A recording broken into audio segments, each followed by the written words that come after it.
Hello everyone. Today we are presenting a mathematical analysis of the 2024 Venezuelan presidential election, one of the most contested elections in country's recent history. We use three elementary statistical methods to assess whether the official electoral results show sign of irregularity. This is our project for SCGI 116, Mathematics of Pseudo-Democratic Societies. Let's get into it. On July 28 in 2024, Venezuela held a presidential election.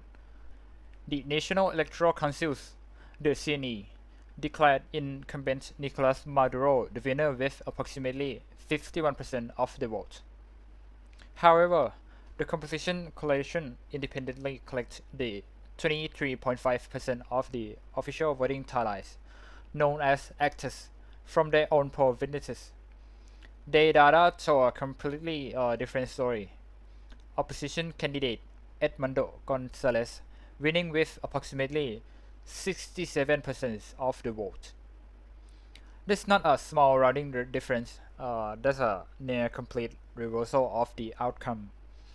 The Carter Centers, which was invited by the Venezuelan government as an election observer, conclude that election failed to meet democratic standards. And this isn't the first time statistical anomalies in Venezuelan elections have been documented as far back as 2004. So our research question is, do the official CNE results show statistical anomalies when compared to the opposition published voting tallies? To answer that, we apply in three methods. First one is a descriptive statistic. Second one is a Benford's law analysis. And the third one is a voter turnout distribution analysis.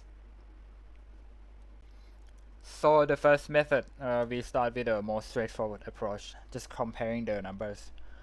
We calculate the total vote counts, vote share percentage, and the mean vote share per polling station for both the CNE's official results and the opposition actors. The headline finding a 22.5 percentage point gap between the two sources.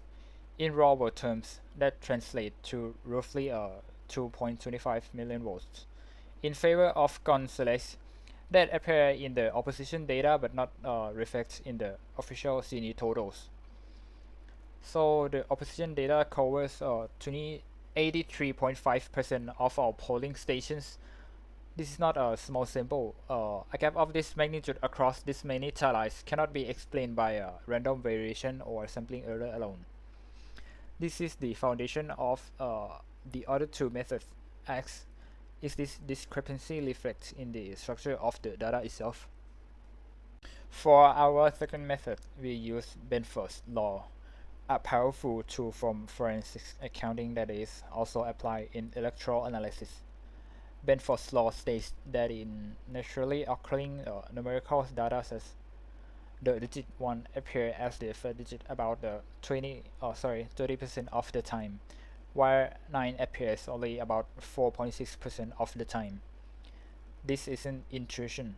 It follows a precise logarithmic formula. When real-world vote counts are collected organically from thousands of polling stations, they tend to follow this distribution. When data is fabricated or manipulated, it often doesn't because humans are not good at mimicking randomness. So we apply our chi-square goodness of fit test to compare the observed first digit distribution in its datasets against the expected beam-force distribution. So the results we were striking, the opposition actors x squared equal 7.2 and p equal 6.5 and 1. So this one is not statistically significant. The opposition data is consistent with Benford's law. And the second one, the CNE official results, x squared is equal 24.8 and p equal 0.002 and is statistically significant. The official data significantly differs from both Benford's law predicts. The critical value at the 5% significant level is 15.5. The CNE score of 24.8 is well above that threshold. To be clear, Benford's law is a screening tool, not a smoking gun, and deviations can have innocent explanations, but combined with the first method, it adds an important layer of evidence. Our third method looks at voter turnout rates.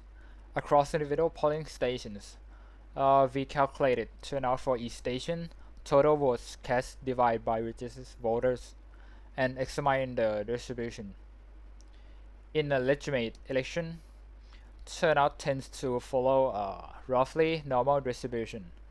Most stations cluster around the average, with fewer stations at either extreme. Very high turnout, says above 95%, should be rare. So here's what we found. In the opposition actors, about 5% of stations report turnout above 95%. That's unusual but not alarming.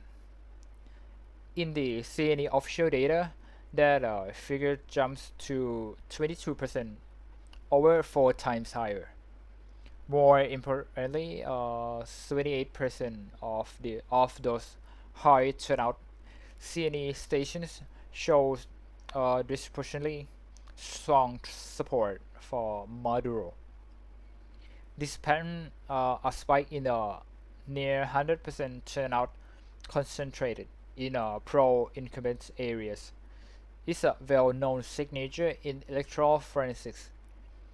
It is consistent with what analysts call ballot stuffing, where extra votes are added to inflate results in a specific location.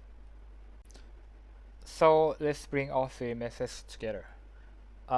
In the descriptive statistics, 22.5 gap between sources and the 2.25 million vote discrepancy.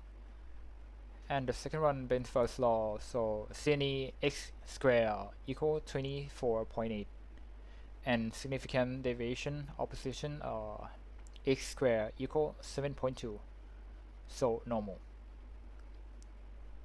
And the third one, turnout distribution, the CNE show 22% of station at 95% turnout versus 5% in opposition, correlate with Maduro support. So all three methods, independent of each other, point in the same direction. The CNE official data exhibit statistical properties that are inconsistent with what we expect from natural, unmanipulated vote counts. The opposition data, by contrast, passes all three tests. But before we conclude, it's important to acknowledge the limitations of this analysis.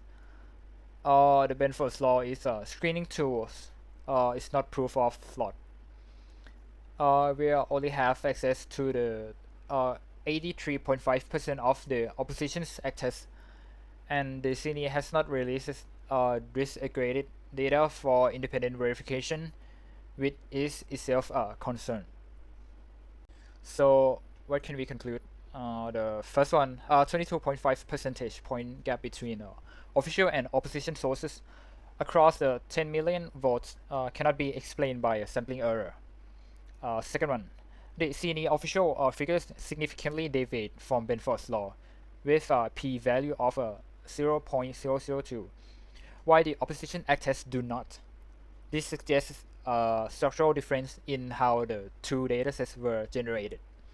The third one, the CNE data shows 4 times more near the 100% turnout polling stations than the opposition data, and these stations are concentrated in areas with the strongest Maduro support, a classic anomaly pattern.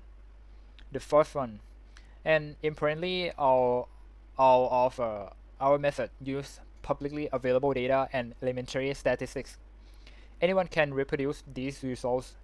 That transparency is what makes mathematical tools variable in this context.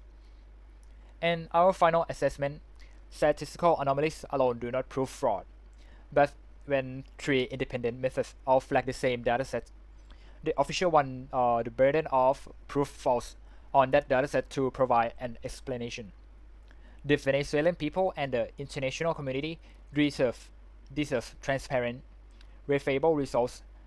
Mathematics cannot replace democratic accountability, but it can tell us when the numbers don't add up. Thank you.